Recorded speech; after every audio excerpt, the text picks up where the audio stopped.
Hello everybody, CritCrab here with another story, this one about a player who cheated on her husband with their DM. But trust me, it gets far more interesting than just that. Roll post. For context, I, 30-year-old male, grew up in a very religious home as a child. I never strayed much into fantasy stuff like D&D, Lord of the Rings, Harry Potter, etc. Those were all off limits. Until my late teens, where I did some Star Wars RPs and that same group did a D&D one-shot, I liked it, and those good memories stayed with me for my college years. Fast forward, and I'm in my early 20s. I didn't graduate college, I've been married for all of 2 years to my high school sweetheart due to religious reasons, super long story. I loved her, but if not for the Christian aspect of our lives, we would not have gotten married that young. Also, we had a child at this point too, who was just over a year old. Our marriage is shaky at best, and we're doing our best to establish ourselves financially, but it's hard with no degree and a child. My wife is spending less and less time at home with my son and I. One day in passing, she asked if I would like to RP with some friends of hers from work. It would be a D&D campaign set in a custom setting. I agree, but only because I want to spend some time with her.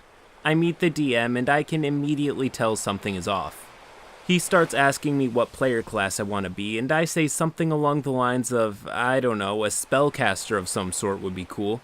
To which he responded adamantly, "No, you're a Christian, you have to play a paladin. Anything else would be against your faith."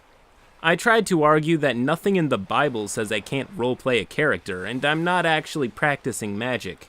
He insisted and even had a mostly filled out paladin for me to, quote, just put the finishing touches on. I ask about my wife's character and he says, "Oh, we already made one. She's a rogue, a cat girl custom species he made just for her. Also the last of her kind, so I can't match her." There's a lot of talk between them about how perfect the paladin is for me since I'm already a man of faith. I feel patronized and belittled.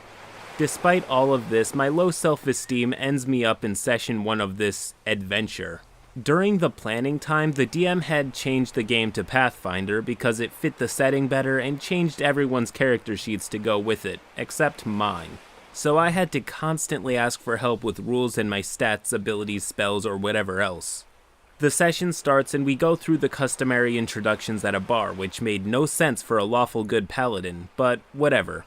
The other players are using pre-made characters the DM made and have little interest in them or the game. It was a boring dialogue, followed by an introduction of a DM NPC half-demon who would be guiding our party. The DM PC was a half-cat person and half-demon and immediately took to my wife's character for refusing to acknowledge mine since paladins and demons are mortal enemies. We get led into an ambush that was meant to have my wife's character save us with all of her special abilities, but because she didn't feel it was in her character to do it, and the DM said nothing, I ended up having to sacrifice my character to save the party, and then I got resurrected by the party at the next town. I was starting to see the bullshit, so the DM offered a quest to get me some holy weapons to power up my character. This quest involved a trap that requires out-of-game knowledge to avoid or disarm. When I correctly told him how to disarm the trap, he had his DM NPC trick my wife's character into tripping it.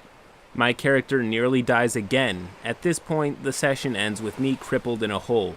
The party lost and my wife's rogue flirting with the half-cat boy demon. I was pissed. I didn't want to do another session, but my wife begged me, saying she was having a lot of fun.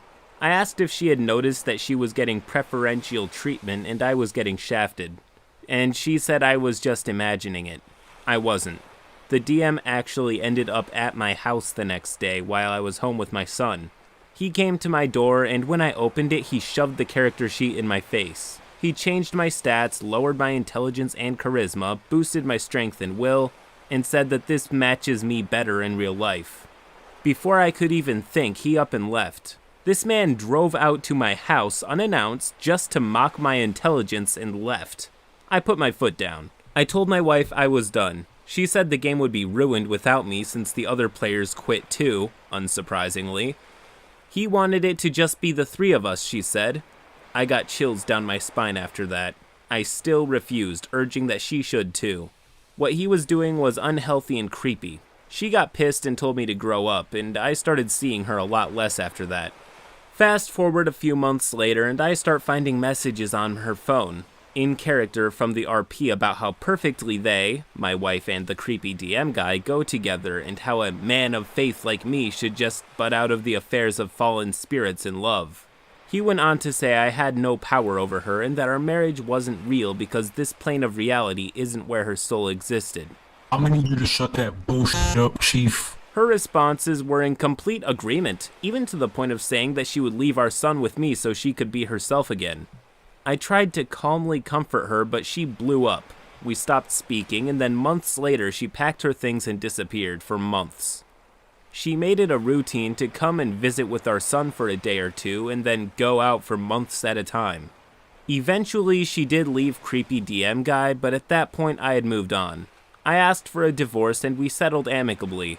We've been co-parenting our son peacefully for several years now. It didn't ruin my interest in tabletop RPGs, but I definitely only play with groups of people that I know now. End post. But if you think that was bad, just wait for this comment. Honestly, with how often the wife was out or gone for weeks, I don't think the DM was just stalking or crushing on her. She was probably cheating on OP with him. To which OP replied, not trying to out my ex, but yeah, that was the implication. Things got bad fast with her. I do believe he had been stalking and grooming her, and she basically admitted it to me after the divorce. He was into her when she was like 12 and he was 18. Then they lost touch until that year that this mess happened. She'd never mentioned him before then either. So yeah, that's pretty bad. But there is a happier ending hidden a little deeper in the comments. Turns out OP found someone better for him, and OP and his ex-wife both apologized to him separately after they split up.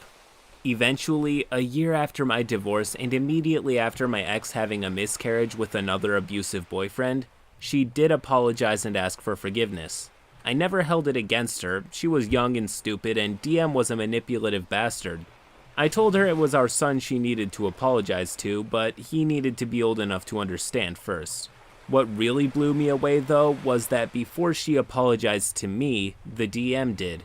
He had found out about us getting actually divorced after she left him and contacted me via call. It wasn't much, and he asked me to hear him out. He said he was sorry deeply and that he was getting help. Apparently he had 2 sons of his own with different women, and both relationships fell apart because of his shitty behavior. He said that he would like to try and be a better dad and asked me if I'd forgive him so he could move on without any more guilt. I forgave him, mostly just to get off the phone though. And I've actually seen him out at parks and stores with his older son, and they seem happy. So with that in mind, it seems like everything got solved and all parties walked away a little bit better, right? Well, no. Not for his ex-wife at least. Happy Cake Day. Also, she did eventually leave him and end up in and out of 3 more abusive relationships. Now she lives alone and gets our son every other weekend. So there it is, folks. That's the end of the story. See you guys next time.